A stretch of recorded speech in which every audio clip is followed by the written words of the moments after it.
Hello, this is Jaguar Mary, and welcome to the first Sacred Circularities Google Hangout. I hope everyone's feeling great out there. We have an amazing panel with a very interesting theme, Tools for Navigating the Third Dimension.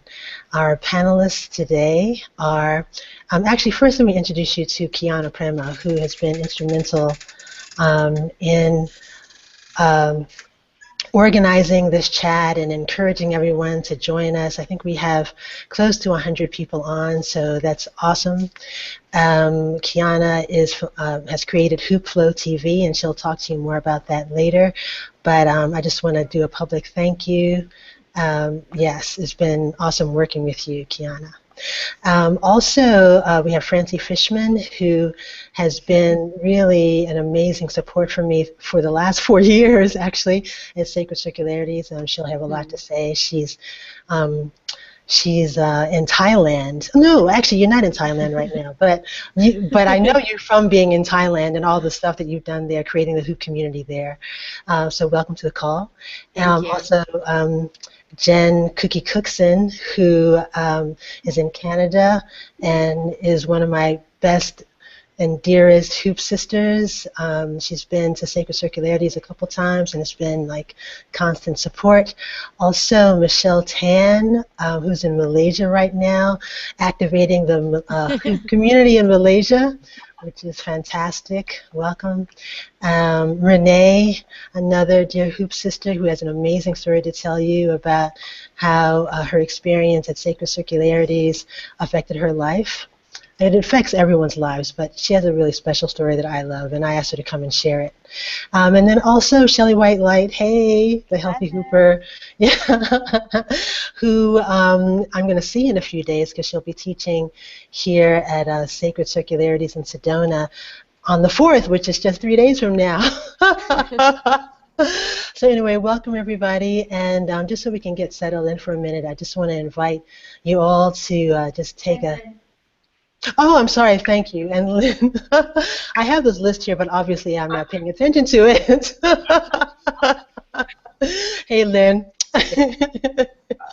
Lynn is here. Gosh, I've known Lynn for such a long time. Well, you know, a big portion of my hooping life. I met her at Hoop Path, and she also submitted a video for the first Sedona scholarship that we offered, and she actually won a scholarship. What I remember about Lynn's dance is that, you know, there's like this soulful creativity that just like hits you to the core. Like I love to watch Lynn in a hoop. It's just like so amazing. So welcome, Lynn. And Lynn's actually going to be coming to Sedona in a couple of days as well to be a blogger. She's going to be the blogger for our gathering starting October 4th. So happy World Hoop Day, by the way. I won't see everybody on October 4th. A few of you I will see, but I just want to wish everyone a beautiful, wonderful hoop sharing, you know, lovely day. Just have a great time out there. Just share that love because we're bursting with it. So it's a great day to be able to offer it to our community and to the rest of the world. So yeah, so I wanted to, you know, we've been kind of racing to, you know, be on time and get our technical things in order. So mostly probably for myself and the panelists, I'm going to invite everyone to take a deep breath together just so we can sort of come into our bodies and feel our feet or our bottoms on the earth, on the ground, or what is our earth or ground, whether it's the floor or a chair.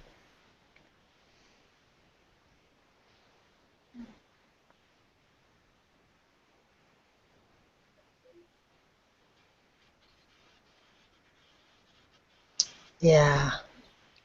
Ooh, nice. So the theme, tools for navigating the third dimension.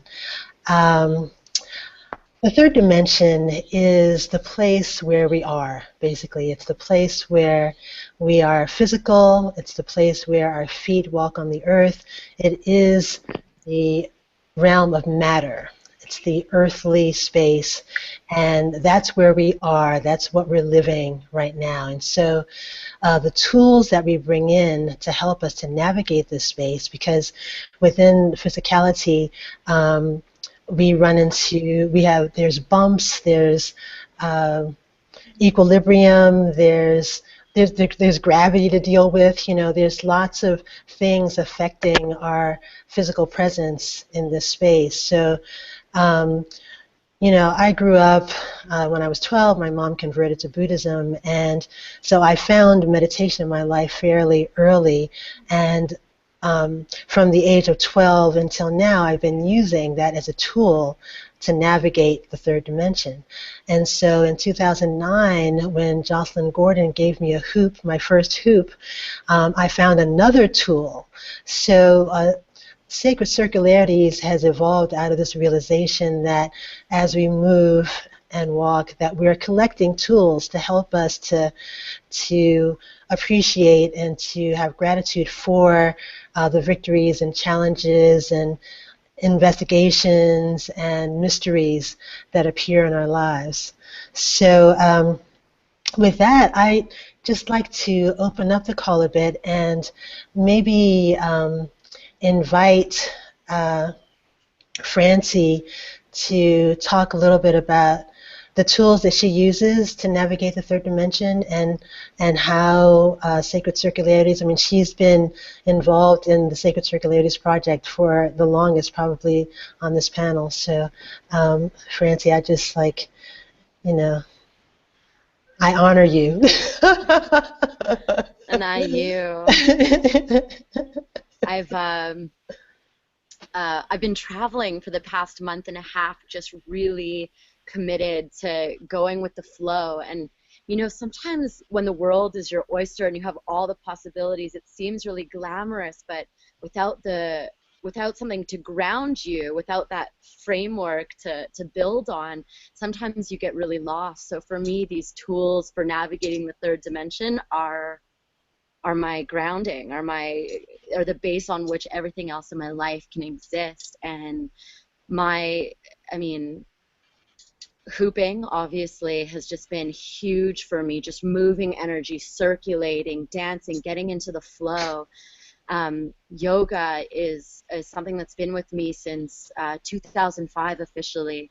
And that's actually what I do. I'm a yoga teacher, and to have this opportunity now to really focus on my own practice every morning, showing up to no matter where I am and just moving the body, breathing, centering in the present moment, meditating, and music. I play guitar and I sing a lot of kind of devotional love songs, and so these have been the three main things that are allowing me to flow and to be adaptable in life and to just really respond to the chaos and the challenges of life with grace and ease. And it's an ebb and flow, and what Sacred Circularities has given me. I mean, a week ago I was in Europe, and then there was a bit of a family story, so I'm back in America now. I'm actually from Canada, but I'm in America, and what I was really feeling, what I was missing was my community.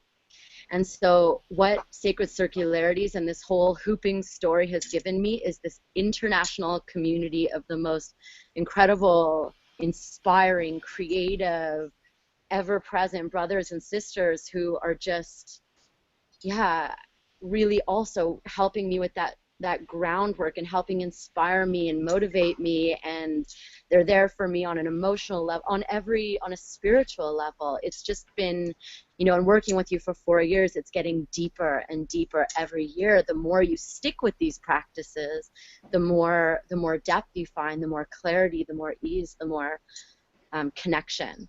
So Sacred Circularities is that. It's depth, it's connection, and meditating, hooping, music. These are my tools for navigating. Yeah, and they all fuse so beautifully, So complementary. Yeah, and it's like, even the things that we consider to be somewhat mundane, we can perhaps see those as opportunities for healing, whether it's holding a baby or going for a walk with a dog or, stroking a cat or just seeing some kind of funny antics happen between our pets. I mean, those are all healing moments, and potentially, if we add a little bit of focus to them, like I'm thinking about this adage, um, when you bring your attention to something, then that's where the energy goes.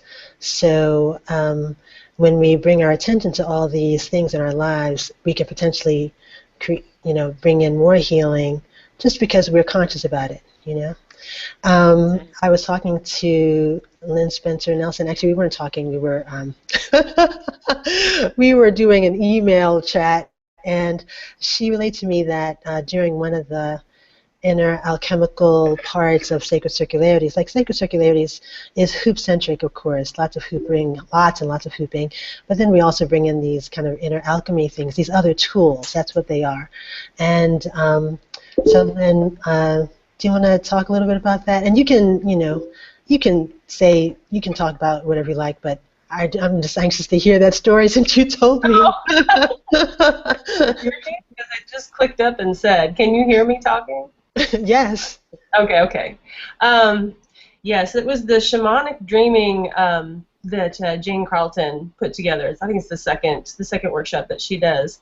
And it was a smaller group. I think there were about 6 of us. And to try and make it kind of small, not take up like a whole bunch of time, she, has her process, of course, and you pick a spirit animal, or and you go in with a sort of personal intention about your dream. And I was first really surprised by how quickly I fell into the dream with the drumming. Really is a different experience than just falling asleep in your bed, for sure. It keeps you sort of, cognizant and asleep at the same time is really the best way to describe it. I don't know how she would describe it. But in my dream, well, first I picked a bird of some sort, and I had been to her dream workshop before and thought it was a crow. And so I was all, kind of not so sure what it was. But in my dream, and one of the things that she did, this is important, she had a poem that she read about the life of a molecule of water. And the molecule of water, if you think about it, molecules of water have been around, and so a molecule of water, a life of that can evaporate, it can fall again, it can become an iceberg and be locked up for, centuries, eons. And so that is what this poem was about. And so I go in my dream just lightly thinking, and a molecule of water. I'm this bird and a molecule of water. And what I experienced was like building this bird from beak in, just like almost like a like a CT scan would, just like the tissue and the bird and the being and the everything. And then I went in and experienced situations with this bird while flying by this guy with a hat, or there were other things. There was a fox, and there was these other things. I'm like, just what the because there's trees flying by and all kinds of things happening in this dream. Well, this is a collective dream experience. So when I come out of that, I'm thinking, there's no way that this is going to connect with any of these people's dreams. But there was a guy with a hat, and there was a woman with a crown. I remembered that. There was a fox in someone's dream. I was just really, really, really surprised by the workshop itself, but also then after that, my dreams just on a regular basis have completely changed. I think this changed the way that I consider my dreams and record my dreams and look at my dreams. It was a really amazing experience. Wow. And like I wasn't planning on asking you this, but now I'm curious, like, is there a way that your dream world is connected with your hoop world? I dream about hoop people. Drop having dreams a lot, actually. You know, I don't think I can draw any of those experiences, but and maybe not so much in now, but I remember when I was really early on hooping that I would dream about hooping all the time, like doing this or, you know, just swooping in, just swooping, whatever it was. I do remember that. Maybe not that so much these days, but yes. Yeah. Wow, that's such an amazing experience. It's like the collective, you know, the community is a collective, and so, you know, we're definitely vibing off of each other, and we're all hooping together and spiraling up this energy, and it's interacting. The energy's interacting amongst it, amongst and between. So it's, yeah, that's really, yeah, totally. Yeah, and Jen, I mean, I want to bring you in just because I'm thinking about dreams, but I know, like, one of the things that I'm interested in hearing from you is like how, because you're doing medicine hoop retreats, and I feel like there's a relationship between sacred circularities and medicine hoop retreats. Um, Maybe you could talk a little bit about your experience. Yeah. Mm-hmm. Yeah. So can you hear me okay? Yeah. Okay, good. So thanks for having me here. Hi, everybody. Yeah, there's definitely a strong relationship between me attending Sacred Circularities for 2 years in a row and how much more of myself that I've discovered to pour into my business. And so I am going to get a little objective here with this. And say that, when by the time I decided to go to Sacred Circularities, I had started my business, I had hosted a retreat, I knew it was what I wanted to do, but I knew somehow instinctively, I knew that I needed to meet other people. Like, I hadn't gotten out there. My passion for hooping had been ignited. There's no question about that. But I knew that I needed to find myself more in the hoop. I knew I needed to be around more people like me. I knew I wanted to deepen my spiritual practice in the hoop, and I was also very aware that hooping was a very important healing tool. It was, I mean, essential for my healing. So I knew there was so much for me to learn. So finding Sacred Circularities on Facebook, the way it all kind of unfolded, I ended up in Bali, and in those 2 years, the personal growth that I experienced was just intense. I mean, it was like being catapulted, like being in community, and like Francie was saying, and I'm sorry I missed what Lynn was saying, but I'm sure we could share a lot of the same experiences with dreaming. Like, so much of these retreats focus on, your own personal experience with it. So, it's not just hooping. It's dreaming. It's meditation. It's things that, it's yoga. It's things that, maybe some of us have had lots of experience with and taken on as a lifestyle. Well, I was not one of those people. I needed guidance. I still do. Like, I mean, I am working on this, and I'm holding out sort of my open arms to others who want to work on this, who want, and I needed to go to a retreat like this and be around other instructors because I hadn't had that opportunity. So there was so much of it. I mean, I could go on, there was so many things about it that were so important for my personal development as a businesswoman, as a healer. Sacred Circularities led me to begin a shamanic apprenticeship, which I've been in now for about 4 months.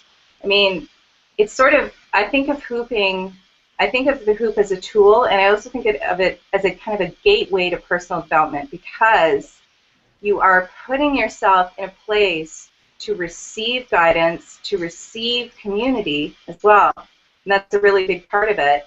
And just, yeah, like, it's this tool that will take you places. Like, it's not, like, that's kind of what I was saying in my intro on Facebook. Like, I'm all about like the spiritual part of hooping, but I really needed to express here like the other side of it, the practical side of hooping, and what it's done for my life and what it can do for people and what it can do for the world. You know, how, I mean, it's just being looked at now as quite a significant tool for healing for a lot of reasons. So it's a physical, it's a mental health tool, it's a spiritual, you know, tool to get yourself into a place of joy. Like I'm talking about pretty much immediate. So, you know, through some of the modalities that I've learned and kind of healed with through my life, you know, hoop dance I think of as a therapy. So, yeah, so I'm just, you know, so excited about what you're doing, Jaguar Mary, and to meet all of you here and just, yeah, get a chance to talk about that. Yeah, thanks so much. Hey, Jaguar Mary. I just Yeah. wanted to pop in for a moment and Yeah. remind our viewers that if you're watching, we are so happy you're here and we want to interact with you, and you have an opportunity to submit questions. So from your viewing page, you should see there's a space. If you don't see it immediately on the right side where it says "Be the first to ask a question," there's a little icon that you can click on that looks like a bunch of white boxes, and then you'll see a Q&A tag. And so we'd love to hear from you too, as we're all sharing like what questions are coming up for you, and we'll be happy to answer those as well. Thanks, Kiana. Yeah. Yeah, questions definitely welcome, because I'm curious about other people's experiences too, and so it's nice to have questions because it actually helps us to go a little bit deeper. You know, when you get a question, you can kind of go outside of your head. You have to be a bit more spontaneous because you want to sort of, you know, you want to answer the question. Yeah, so, you know, like, thank you, Cookie. That was so great. It was so great to hear you talk about your relationship with hooping, because I actually feel like at times there's like this tendency to, like, I wonder, okay, I'm going to skip forward. I wonder if there's, like in the hoop so much happens, you know, like, the stuff that you mentioned about the healing and the kind of spiritual awakening, and there's also like this like deepening creativity. I mean, that's what I experienced, you know, and maybe Renee, you can talk a little bit about that, because like the creative aspects in my life when I started hooping, you know, I'm a creative person already, but when I started spiraling and spinning and playing with other people, it was just like the amplification of what I could express and what I had energy to express amplified, you know, and the courage to express it actually came through much stronger. Well, I can definitely talk about finding the courage to express myself and having found a lot of that in Bali with Sacred Circularities. I'll just tell a quick story. The first time I met Jaguar Mary was at a Hoop Path retreat. I had just started hooping. I met her. She's like, you have to come to one of my retreats. I was like, oh, sure. And I was like, there's no way. I'm a regular-ass person. I'm not going, you know, I'm not doing that. I am seriously the regular-ass person representative of the whole panel. And so I was like, there's no way I'm going to do it. But I just kept going to his path and kept talking to people, and it just became something that I knew I was led to do. And I went to Bali in 2013, and it was definitely a transformative experience. But it just taught me, it widened my vocabulary of what is actually possible, what can be done. You know, you're talking about, you know, traveling for the past few months. Someone else is talking about, you know, having, you know, working to become a shaman. These things were not things that I knew were actually possible. So meeting people who've taken their life path and decided, you know, I'm gonna travel for a few months. I'm gonna do this or I'm gonna do that. That was transformative to me. I did not know that was a thing that people could do. So seeing people living the life that they wanted to live, it just showed me that this was absolutely possible, and I needed to do this in my own life. So what could I do? Like, what kind of barriers did I think were there that actually weren't? Like, that whole thought of, I can't go to Bali. Why not? Save money, go to Bali. You know, and it's like you realize that the things that you really want, there's ways to get them. And the roadblocks that you think are there are not actually there. So that's what I got out of the community. Wow. And say what happened. Wow, yeah. So I was like, you know what? I quit my job. I quit my job. I had a couple of months of being unemployed and looking for work. I decided I really wanted to move to New York. I found a job in New York. I'm in fundraising for nonprofits. So I found a job fundraising in Manhattan, lived in Brooklyn, had a wonderful time. But the one thing about finding the energy to be creative, New York sapped all my energy. The subway sapped all my energy. Yeah, like, I know. That's why I'm in Sedona. I know. It's beautiful here. It's wonderful here. But it's so much fun. But I have no energy to like do anything. So I moved back to North Carolina, and I absolutely. It's crazy how as soon as I got back, the ability to do all the things that I love and connect with people just, went through the roof. So I made a big change, quit my job, moved up to New York, moved back down to North Carolina, and that's basically it. But I make myself open and available to things. And I think one thing Jaguar Mary might not know is 2 weeks before I left Brooklyn, I met a guy, and he was like, let's date. It doesn't matter that I live here and you live there. And, this never happened to me before, but I kind of fell in love in a day or two. And he fell in love in an hour or two. But it's like, if you don't open yourself up to these possibilities, like I would think there's no way that could happen, but, I'm in this new mindset where things can happen. So it's helpful. Hooping is helpful for your love life. So, yeah. I love a love story. Wow, Renee, congratulations. Wow, Thank you. So great. Yeah, just following your heart, Like you went to New York because you were inspired, and then you decided to come back home because you were inspired to do that, and exactly. Now, you got this, relationship that's super cool and to hear about, and so, wow. Thank you for sharing that. Oh, my pleasure. Oh, gosh. Kiana mentioned earlier that we are taking questions. You can ask questions of any of the panel.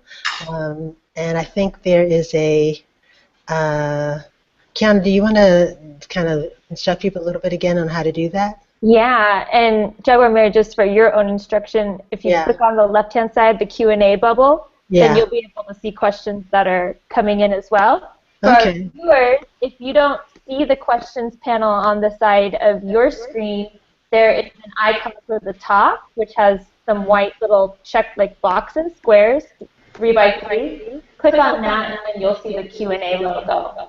And we've got some great questions in there right now. Do you see them, Jaguar Mary? Do you want to maybe pull from them? You can go ahead and pull from them because I actually don't see them. Okay. Yeah. Awesome. Okay. So this is a great question that Mega Moore asked, and it says, hello, I'm experiencing a deep level of emotional turbulence. Have all of you been through this, and is there a particular breakthrough that any of you would like to share? So that is a really potent question. She's got people who are 3+ that up, so there's other people out there that would love to hear an answer to that. Oh, wow. Yeah. If I may, I'd like to talk about that because I think that links into my experience with hooping quite a lot. Yeah, please. Okay. Hi, guys. So I want to talk a little bit about my hooping experience and where that's taken me and how that links to Meg's question. So when I first heard about Sacred Circularities, I had just been separated from my husband, who was my partner for 9 years. We'd been living together for the whole 9 years. I went to hoop class one day, and this crazy lady called Lindsay goes, "You should come to Sacred Circularities. We go to Bali and we hoop." And I was like, that's a great idea. So I looked into buying a ticket, and I bought it that week, and I was in Bali probably, I don't know, maybe 6 months after that. And I was still going through a deep level of emotional trauma, and it was, I didn't know what was happening in my relationship. We were separated. We were living in different houses, but we were still talking to each other quite a lot, and I was going through a lot of pain. So I got to Bali, and I arrived there a week before Sacred Circularity started, and I decided to go stay at an ashram. I'd never really been into meditation before, but I did a meditation course over a couple of months before coming to Bali, and I thought, why not go stay at an ashram and practice meditation? Anyway, I did a little bit of that, and did a lot of walking around Bali, and I felt really connected to the earth there. I felt really connected. I felt much calmer and much more peaceful than I had when I was living in Melbourne, Australia, in the city. And then Sacred Circularity started, which was a really overwhelming experience for me, actually, because I had Hooper friends in Melbourne, but I didn't have a large community of Hoopers that I could be around. And I guess I really struggled to be around that many people because it was a new experience for me. But I found that I made some friends, and I started hooping quite a lot, and it was really fun.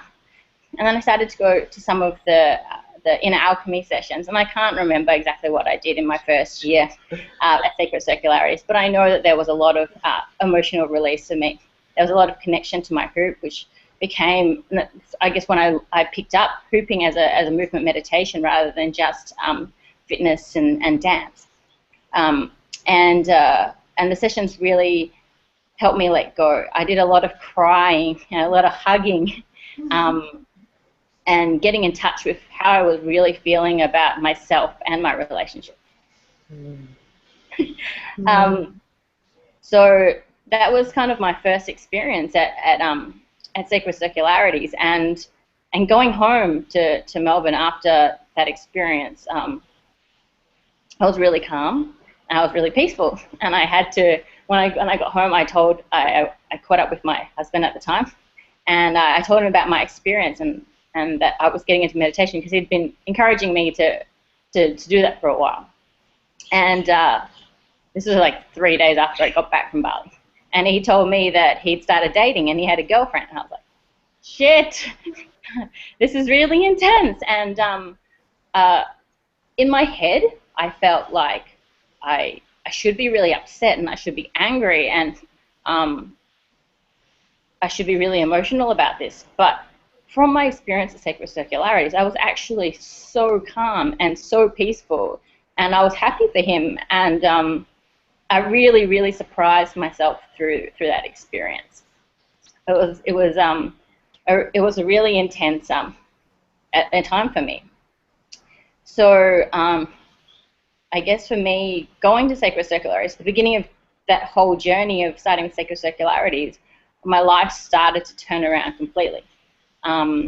And because I felt so much peace and calm being in Bali, I decided, why not go live there? I didn't really want to be. I didn't really want to be in that space anymore. I didn't want to be in the city, and I loved the lushness and the greenness and the experience that I had in Bali. And I guess that was strongly influenced by my time at Sacred Circularities that I decided to move and live in Bali. So 2 months later, I packed up my life and moved there. And I guess like a lot of people, when they go to Sacred Circularities, they already have a pretty intense, I guess, hooping experience. they may be teachers. For me, it was just an opportunity to do something different. I'd only ever learnt from 2 teachers in Australia before. I worked in a corporate job. I lived in the city. I had a very serious life, and letting go of that and moving to this beautiful island was not something that I ever dreamed of doing. So that was really amazing. And moving to Bali, like, it was a really amazing experience for me. However, I didn't actually continue hooping. I took all my hoops to Bali, and I picked them up 10 times over the year until Sacred Circularities the next year started. So 2014, this year.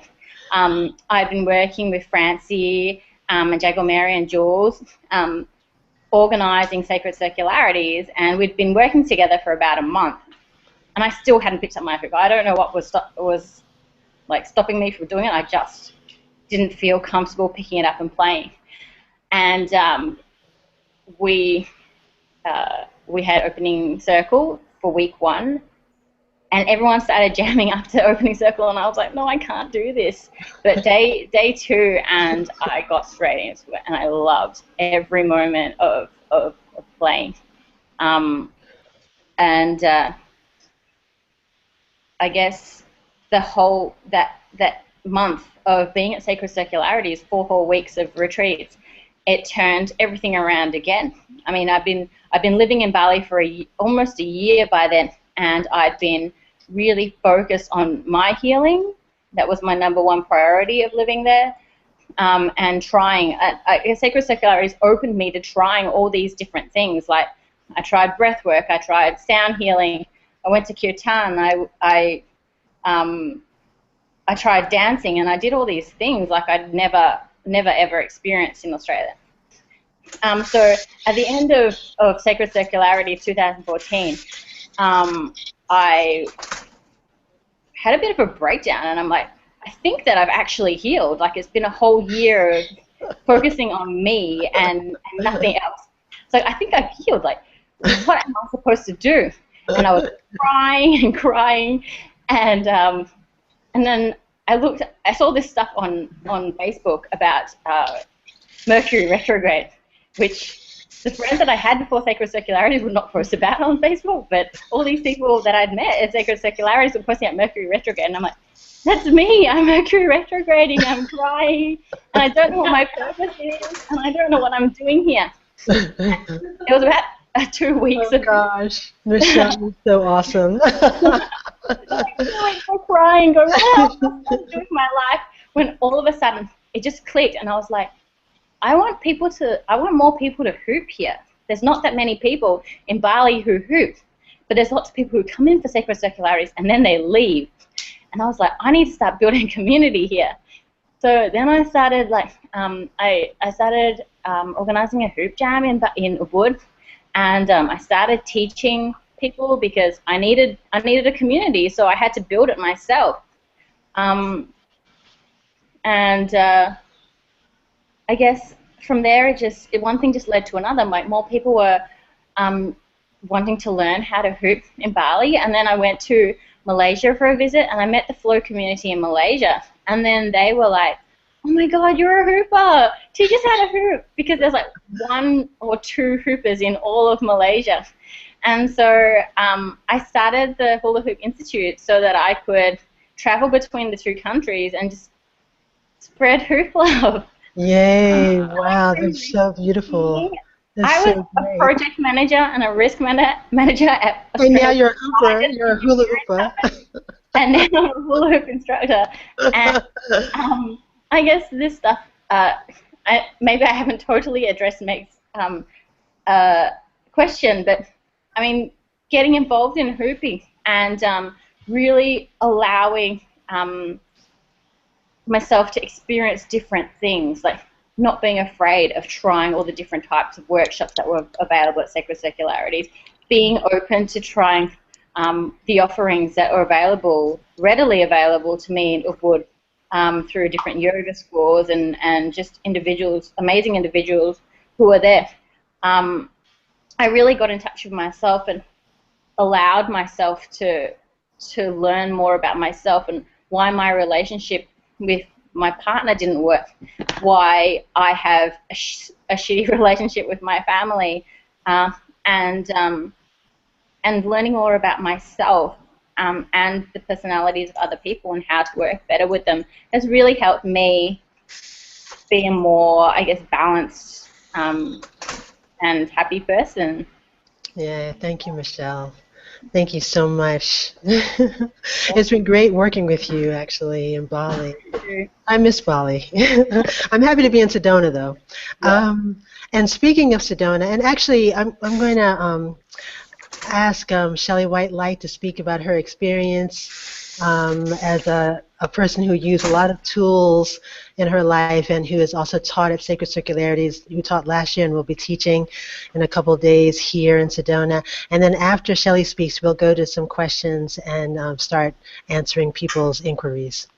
Hey, Shellie. Hi. Hi. Thank you so much for having me here. I'm really honored to be on this discussion panel and um, very honored to be teaching at Sacred Circularities for the second year in Sedona. And I'll also be teaching in Bali. And it's pretty much a dream come true.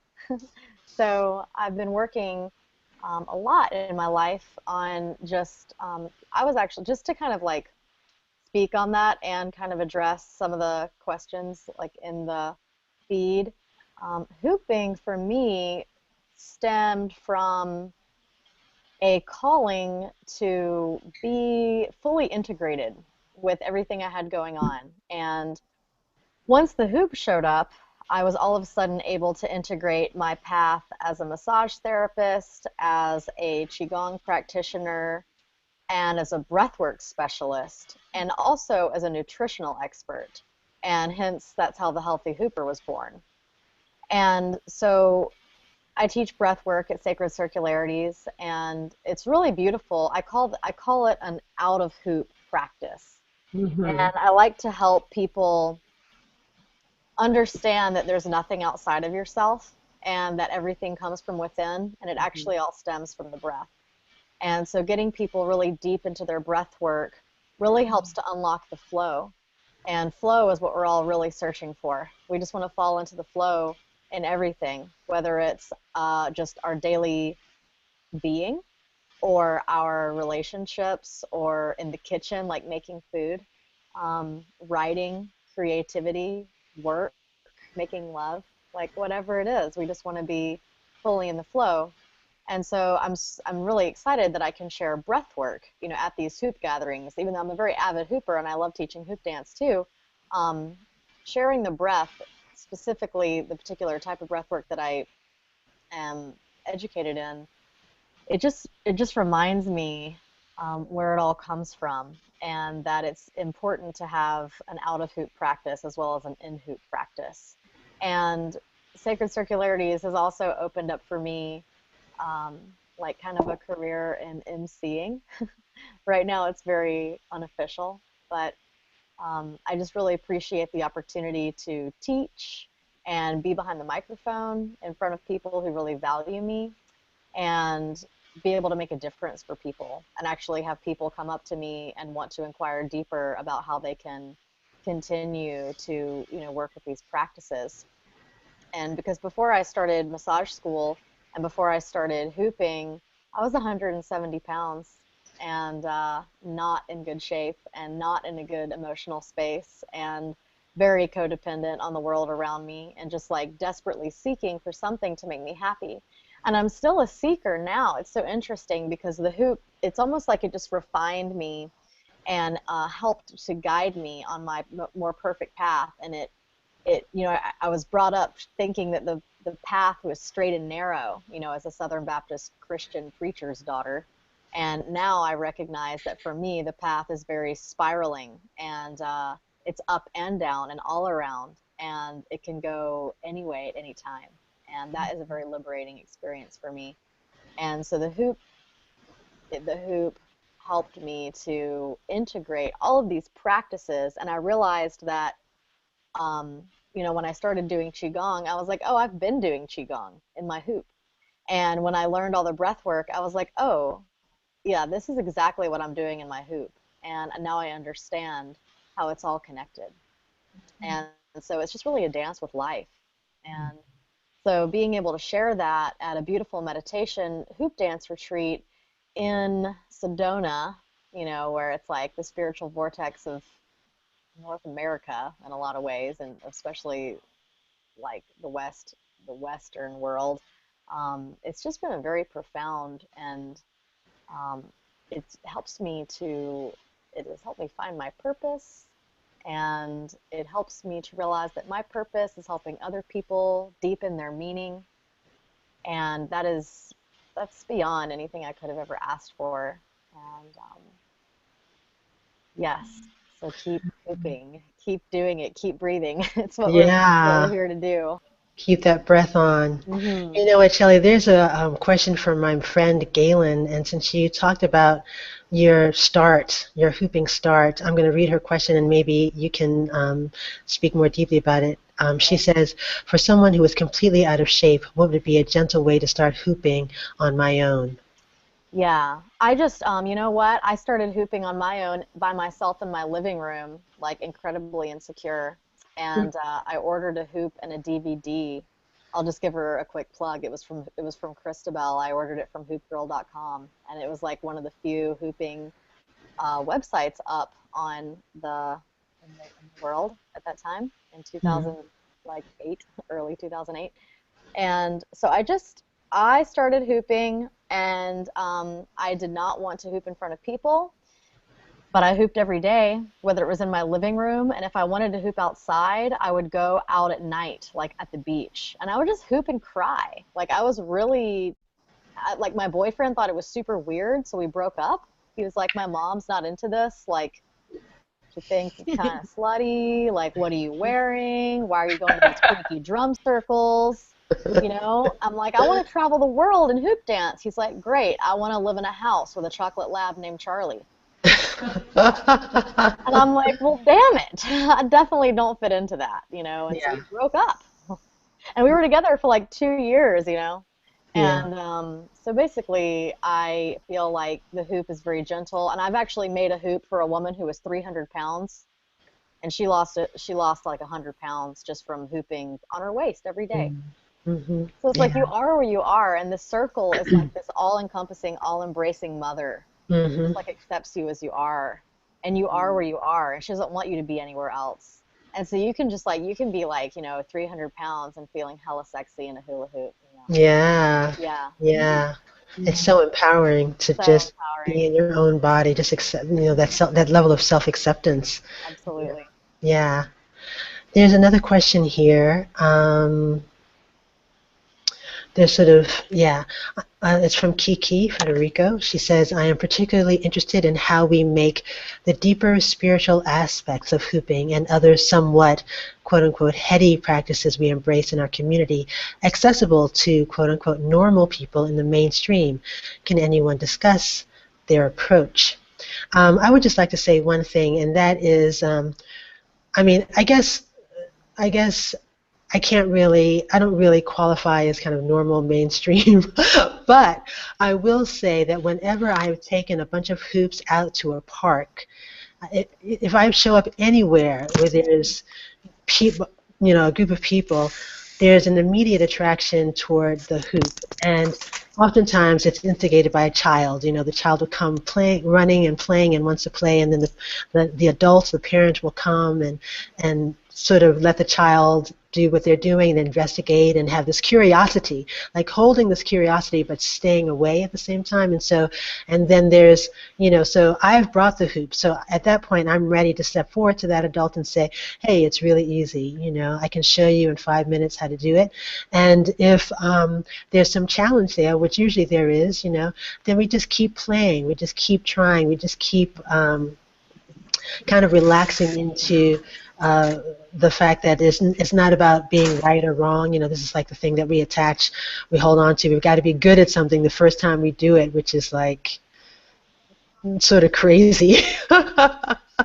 You know, what about the learning? You know, that's the thing that the hoop is bringing in. It's like this childlike play and openness to learn. And so I think when you know, in introducing the hoop to more mainstream people, I wouldn't attempt to introduce the hoop to people who aren't interested in the hoop, but if I'm in a place where people are interested, you know, I mean, there are many practices that people use to open up their lives and to feel more comfortable as a human being and to find their inner joy. Hooping is one of them. So I'm not one of these people who just who feels like, you know, the only way you're going to be happy is through hooping. I think, you know, there's many channels. But when someone comes to me who is, you know, you can sense this kind of, you know, there's a barrier there, but there's also some interest. And the hoop should be big, you know, because then you get more success when you introduce someone to hooping if it's a big hoop, because then they can sort of feel into it. It gives them the space to, you know, allow their bodies to find the rhythm. And yeah, when they'll come to you, the people, you know, it's step by step. I mean,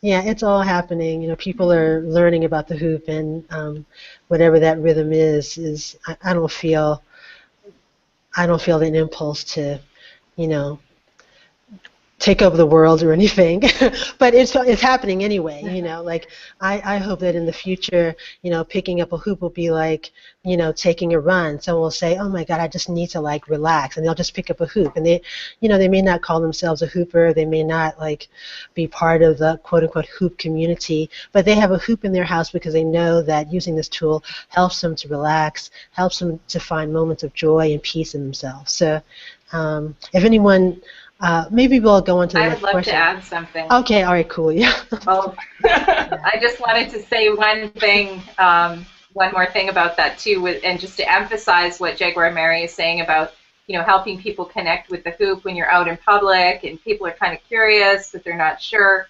Having those really large-sized hoops is like essential, and having these enormous hoops has, just for my personal experience, has given people this opportunity to make a breakthrough that they never thought was possible. So if you can provide the hoops, they will make that breakthrough themselves. Like you really, you can be there, you can show them like, you know, it's forward and back or it's side to side, but really, you know, you're giving them such a gift. So I really want to encourage you, Kiki, to just, you know, get out there and, you know, just hoop in public, have hoops for people to use, keep them with you, and keep going. Yeah. And I have one thing I'd like to add really quickly to that too.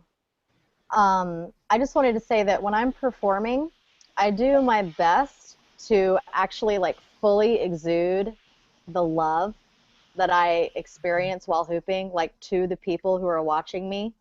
And it's not even necessarily about what they're seeing, but it's about what they're feeling.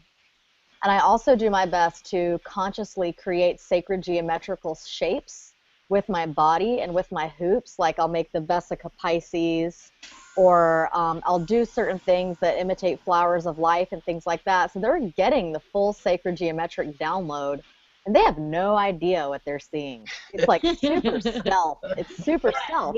And they come up to me afterwards and they're just like, I don't know what you were doing, but I just feel really deeply in love right now, and I just want to thank you for that. And I'm just like, sweet, it worked. Thank you. You know, so it's all about the way that you help people feel. It doesn't, and that's what I think. You know, that's just about the heady practices. It's like there's no way that I can communicate to someone right off the bat that their body is like a Merkabah field of light, and that they're meant to access their star tetrahedron, and that they need to unlock their toroidal field, you know, but that's all there. So it's like, if I can just do something that helps them feel that, just feel it. Like, they don't need to analyze that shit. I don't want them to. I don't want them to analyze that. Get out of your head and into your heart. So it's like, even if they can't do it, or they think they can't do it, it's all about helping they think they can, and then also reminding them that I hope that they can't do it on the first day as good as I could, or else I'd be out of the job, you know. And it's all about the way that you help people feel. Yeah, it's all about the love. Yeah. I wanted to say something really quick, actually. May I? Can you hear me? Of course, yeah. All those points, you know, I'm heavy, what, you know, how can I do this? It's all a practice, you know. How do you tell people about the spiritual aspects that you're experiencing? It's a practice. you just start doing it, and then those things unfold or they don't for that person, and I've tried. I'm in the Midwest, just so you know. It's like really, here, and as far as religion and the way that you kind of like approach things, it's better, but it's the Midwest. And I've tried to actually speak to people directly about it, and found that you put more people off by doing that. And so I would just wait. Just like you're saying, you give them a hoop, you give them the beginning, and then when they come to your class or see you at the jam or whatever, and they're like, I really think that there's something going on about this hooping thing, they will start the conversation. Then you can start to go, oh yeah, this and that, blah, blah, blah. And everybody's stories are so similar. Like when Shellie was speaking, I was like, oh my God, that's like, I hid in my living room, I was a size 18, I was living this big life and like didn't even know I was really unhappy, Everybody has a story, and they're all similar, and eventually they're ready to talk about it. And the hoop as a practice just shows you that you're learning, but not just about like learning physical things, but you're learning about yourself in these stages, and that you're being kind to yourself in these little bits and these little bits. But they have to experience it for themselves. You can't, like you said, everybody said, you can't push it on them. Yeah, yeah. These are all such awesome points, and we're actually coming to a close. We have a couple more minutes, and I just want to thank all of our panelists, and I just want to remind everyone who's on the call. First, I want to thank you for coming on the call, and I just want to remind you that we're in a membership drive right now, Sacred Circularities. We have this incredible idea. It's just such an amazing gift to the community, really, because you can come to Sacred Circularities in Sedona and Bali with a friend for just the cost of accommodation. I mean, you have to pay to get there and stuff, but once you get there, you just pay for your accommodation. So the membership, the way that it breaks down is actually because it lasts for 2 years, and that you could come with a friend for both Bali and Sedona. It's actually 8 weeks of retreat. So if you're just one person, or if you're a hoop group and you want to share a membership, that would really work for you, because as an individual, that's like supreme professional development, spiritual enhancement. You're getting like the awesome community download. I mean, you could come to 8 weeks of Sacred Circularities in 2 years, and it's like, then you're like the Buddha, right? And so, and then, or you can have, if you're like a group of hoopers, say you're 8 hoopers, you can each come for 1 week over the course of 2 years, and each of you only pays like $315.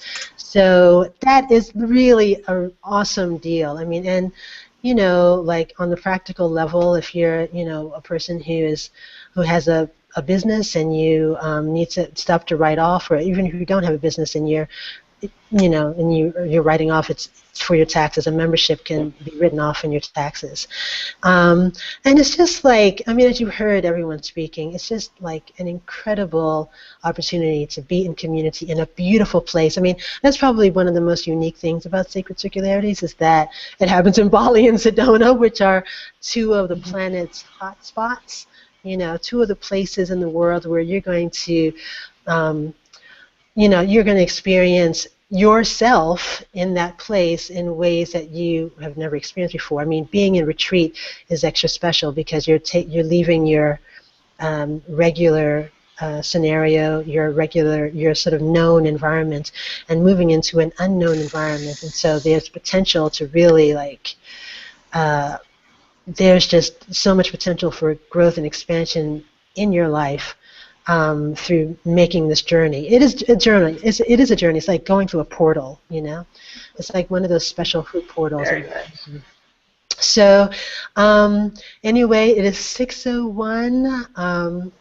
Before we sign off, Jaguar Mary, will you tell everybody where to find the membership? Where do we go? Oh, yeah. Great deal.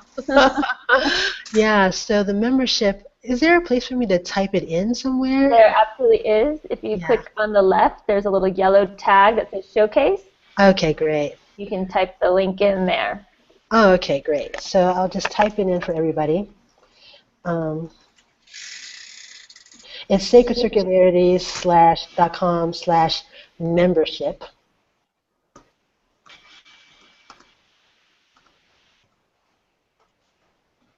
And we have some extra perks for folks who sign up before October 6th, so you definitely want to check it out. You definitely want to check that out because just by being on this call, you know, you're getting all the good stuff. So let me just pick one card. Oh my God, I've been playing with this Osho deck. Oh, Kiana, did you want to, you know, I feel like I want you to say something. I don't. You know.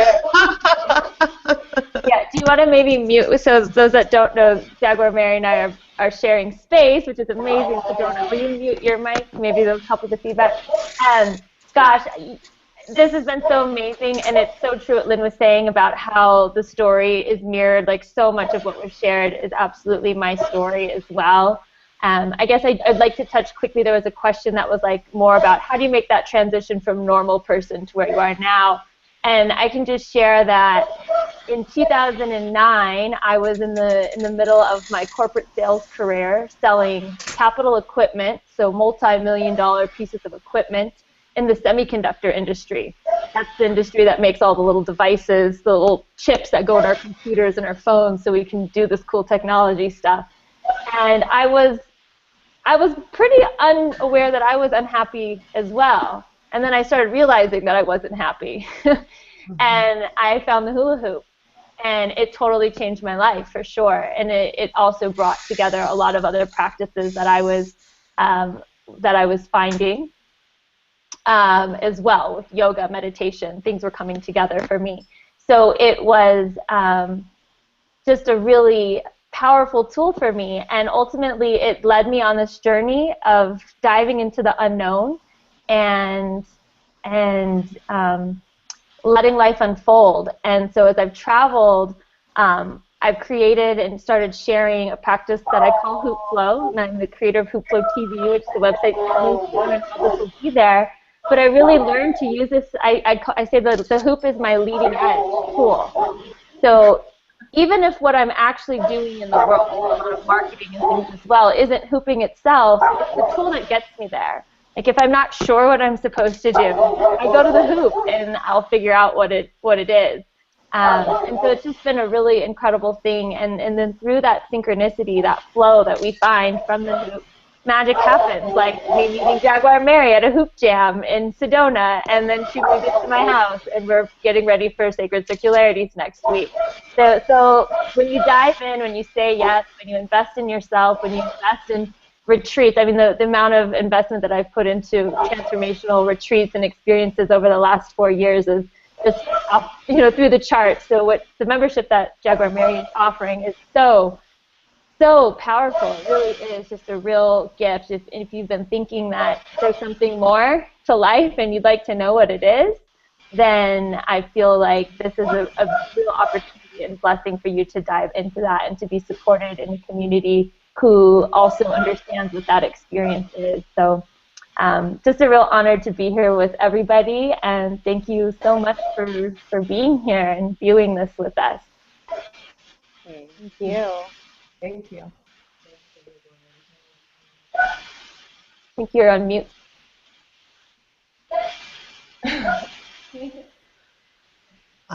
Can you hear me now? Yeah. Okay, great. So thanks again, everyone, for coming. I really appreciate your support. Thank you to the panelists. I really hope to see some of you listeners here in Sedona or Bali at some point. It's been, and I'd love to be able to do more Google Hangouts. So I think this is really the start of something really amazing. So have a great morning or evening wherever you are, and much love. Peace. Yeah. Thank you. See you soon. Bye. Thank you. Thank you. Blessings. Take care. Thanks, guys.